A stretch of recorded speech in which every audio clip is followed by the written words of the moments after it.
Hey, what's up, lightboltjoe here. Today we're going to discuss the 2023. When did this book come out? 22?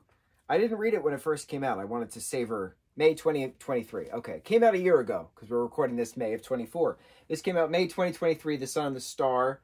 So it's from the world of Percy Jackson, The Sun and the Star, an Nico D'Angelo adventure by Rick Riordan and Mark Oshiro. So this is the first Percy Universe book, Camp Half-Blood Saga book, that we have co-written by two different authors. I've read co-written books before. They work very well because you have different perspective from different authors in regards to characters. So then there's certain ways where one person is familiar with certain things that the other person might not be, and they can influence other characters in regards to dialogue and stuff, right? Conversation. And Mark uses they, them pronouns. Rick uses he, him pronouns. So for Mark to be very vocal, very visible within the queer community, it was very helpful in regards to giving voice and dialogue to certain queer elements for characters, for conversation pieces, things of that nature. So it brought more, the conversations brought more authenticity to them because they had proper verbiage bestowed upon us from Mark. Does that make sense? I feel like that train of thought made sense in regards to what I was trying to say. So we start out, it's been a couple months after the Battle of the Emperors. Nero's tower has fallen. Lester Papadopoulos is now, been restored upon as Apollo. So we had Nico and Will moments and the Troglodyte moments at the very end of the Trials of Apollo 5-book series.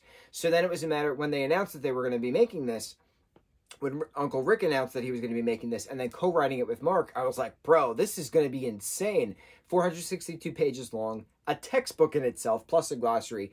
Did not realize that it's now the second longest Percy book or something like that. I think House of Hades is still the longest, or Mark of Athena is the longest. One of them, it beats it, pushes that 500 mark. But 462 pages in itself, bro, it's a hefty book. It flew by so quick, and it was such a simple plot, and it was so long, but it was so therapeutic. My God, I laughed, I cried, I cheered, I got more information that I wanted to know, that we all wanted to know, that we were waiting to see what was happening, but it was still a matter of what's happening next, right? We get certain characters popping in, doing their guest appearances in the story, which I was very happy about. We get so much closure and acceptance, and it's just astounding watching this in your mind, because it's a book.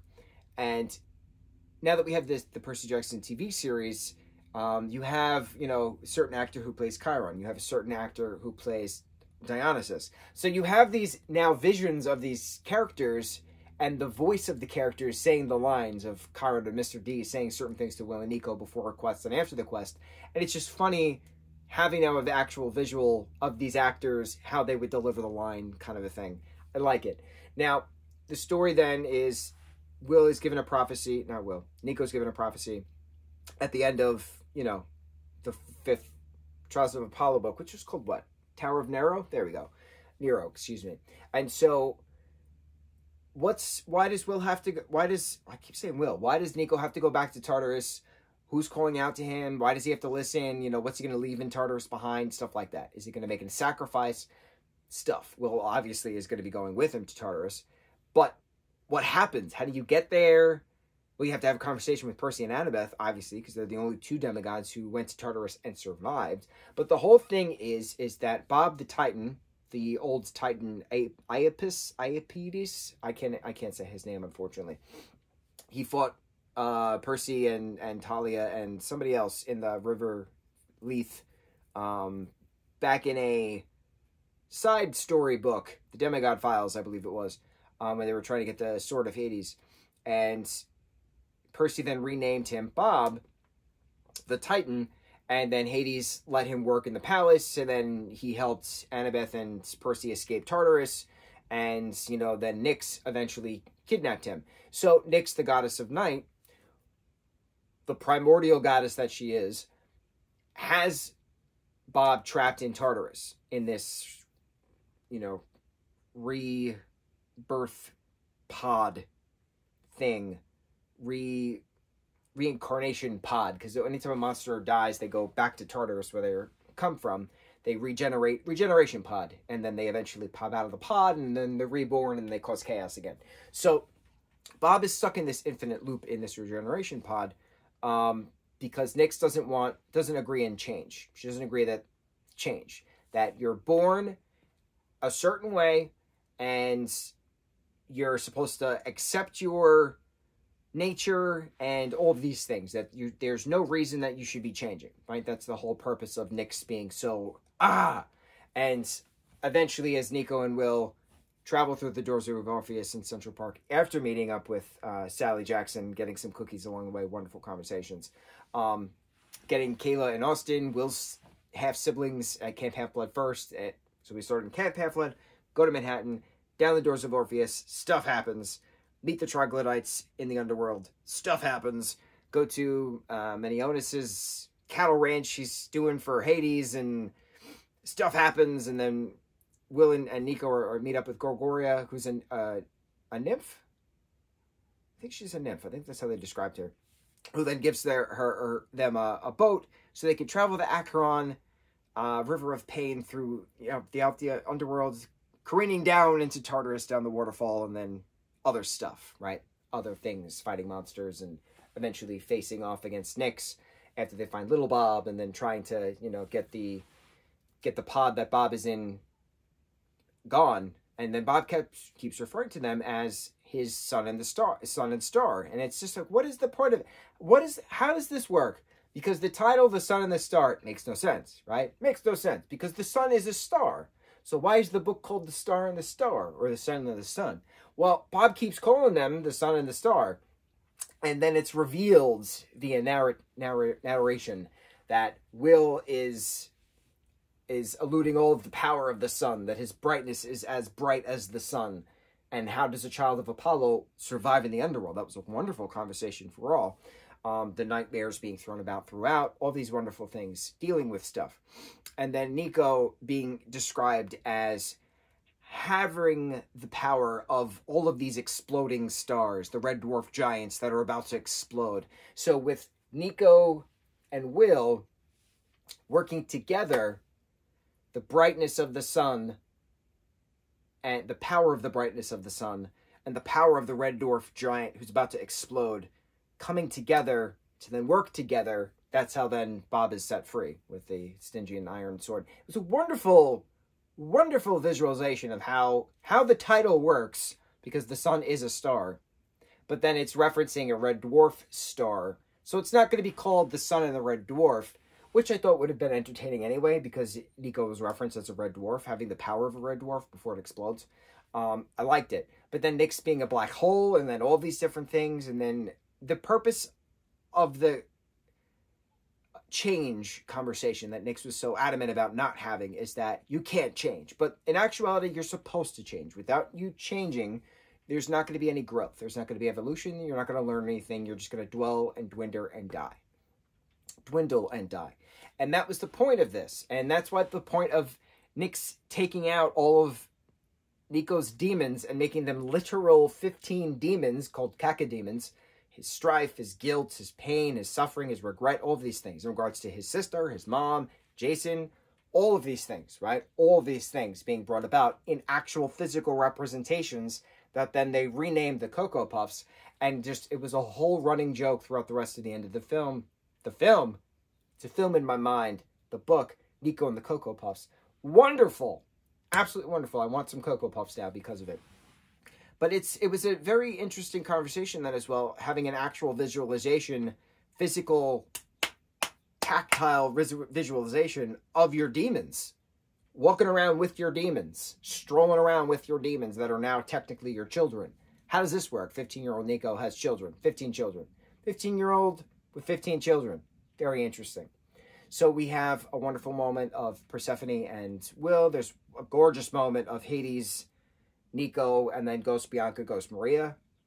Tears. There's Nico dealing with that he still hasn't dealt with Jason's... He hasn't dealt with the grief of Jason dying. How does that work? Bringing Jason up constantly just brought so many tears to my eyes. And then at the end, when they eventually get back with Bob and Small Bob to Camp Half-Blood, they're all sitting down. Well, Bob and Small Bob decide to travel west because now they actually have freedom, so they want to see what happens next. And Will and Nico tell the story of Tartarus, tell the story of the underworld and their travels. That was just a week. Strenuous, painful, they almost died numerous times week. Nico now has a lovely scar on his face from Mania, who then he asked Hades to help. Another gorgeous moment. Talking to Mr. D, talking to Chiron, after the nymphs and the dryads give them their celebratory breakfast, if you will, at the fall, during the fall, in the open pavilion. It's wonderful crisp air and all that lovely, lovely stuff. Nico then talks to Piper. He creates an iris message, talks to Piper McLean, and saying, listen, I've been a terrible friend, you know, you were dealing with grief, I was dealing with grief, and I should have talked to you, because we both loved him. And it was a moment where, speaking about Jason, that was the moment I cried the most, reading this, the last 10 pages of the book, because it's just, and I said this, I don't know how many reviews ago in regards to Percy books, but you read a franchise for 2 decades, and about 2 decades, 15 years, we'll just say mathematically 15 years, right? And so you grow with these characters, you learn from these characters, you love these characters, and you consider these characters friends because you know them, because you read them.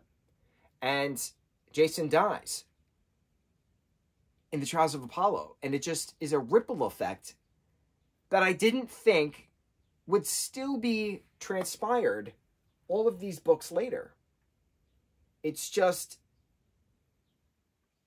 it's hard. It's hard going back to it as if you're talking about a friend who passed away. And I'm well aware that he does not exist. Well aware he doesn't exist. But when you're using books, when you're reading books, when you're reading books to escape the terrible world around you, and you're reading it, and you're on an adventure, and you're doing this quest, you're doing these things, and your favorite character dies, what makes a hero? It's about sacrifice, it's about doing what's best for others, putting them before you, all of these things, right? There's a wonderful quote from Piper, too, about what is a hero. Wonderful. And it just hurts because these types of things are an escape of the actual reality that you live in. And some kid might be having a horrible, abusive relationship with his parents, right? Some people might have absolutely terrible, disgusting family dynamics. Some might have no family dynamics. They use these books to escape. And to have this horrible, horrible loss, it feels real because you're involved. I don't know how else to explain it. If you don't read actively, you don't understand. I don't know how else to explain it. I don't know how else to explain it. Unless you're involved, you're not going to understand the feeling of loss from a fictitious character who doesn't exist. You feel like your friend died. And someone who's had multiple friends pass away, that loss feeling is there. And I don't know how else to explain it, except for the fact that you are involved with these individuals for 15 years worth of a numerous book series, of a vast universe of books, multiverse of books, including the Rick Riordan Presents books. It feels like part of you is gone. And how do you deal with the grief? And that was the point, the wraparound point, getting back to the train of thought, reeling into the station. That was the point of the Cacodemons, the Cocoa Puffs, coming back to Camp Half-Blood with Will and with Nico. That's why Bob was allowed to then go travel west with Little Bob and then them have their own adventures, see where it's going to end up, because they now have freedom. They, as in Rick and Mark, have given us so much closure and so much therapeutic means of discussion, and it's okay to be sad, it's okay to be happy, it's okay to feel lost, it's okay to be found, it's okay to feel That was the point of this. It's okay to feel. You're supposed to feel. You're supposed to think. You're supposed to question. You're supposed to learn. You're supposed to grow. What is growth? Growth is change. This book was so much on point with therapeutic method. And it was just so wonderful to see, because not a lot of people have the opportunity to go see a therapist, to discuss problems, to discuss feelings, to discuss potential, to discuss change. Having this book be an outlet then, it's one of those, wow, if Nico can do it, I can do it. If Will can do it, I can do it. And I think that's very important in regards to being not just a book. This is a tool. This novel of a book, 462 pages plus a glossary, is a tool. It's a tool for help. That it's okay to ask for help. And Nico asked for Will for help on many occasions. Will asked Nico for help on many occasions. It's okay to ask for help. It's okay to not be okay. What happens next, though? What happens next? You keep marching through Tartarus. You collect your Cocoa Puffs. You get on your boat. You head on back to Camp Half-Blood at some point as the Acheron loops around and goes to the top of the underworld. But this book, I don't think it was intended to be a book, to be a tool. I don't think it was intended to be a tool. But the way that the two of them write together, Uncle Rick and Mark, I think it was the best decision for two authors to do a sequel book, a Nico D'Angelo story, because it gives different perspective, like I had mentioned earlier. But the closure in this was just so astounding. I did not expect to feel so much relief reading this, so much hope reading this. And that was the whole thing at the end, that this is the first time Nico ever felt hope, and he wouldn't change a thing. Which is funny, because to get there, he had to change.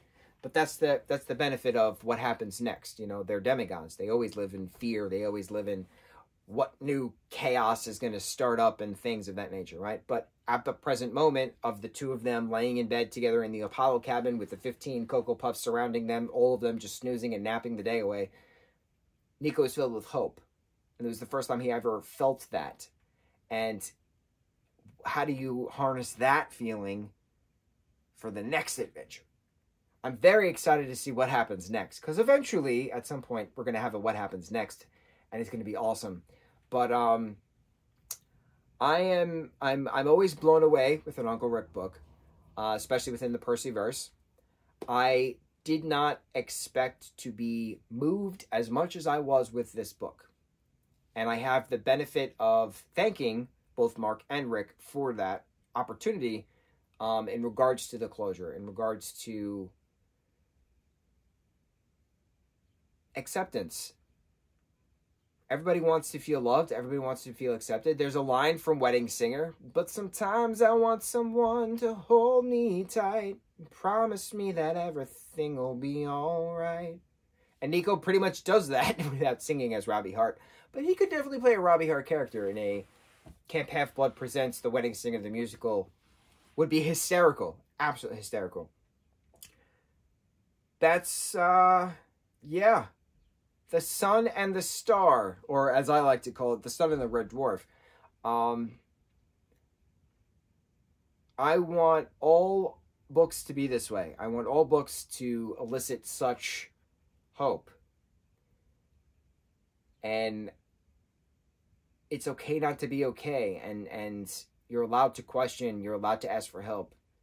No is a full sentence. All of those wonderful we not me moments, just everything I've ever praised about within regards to the last years, many a year's worth of reviews and conversations and discussions we've had, summarized into this one beautiful 462-page book, The Sun and the Star, a Nico D'Angelo adventure by Rick Riordan and Mark Oshiro. Absolutely incredible. I recommend this to everyone.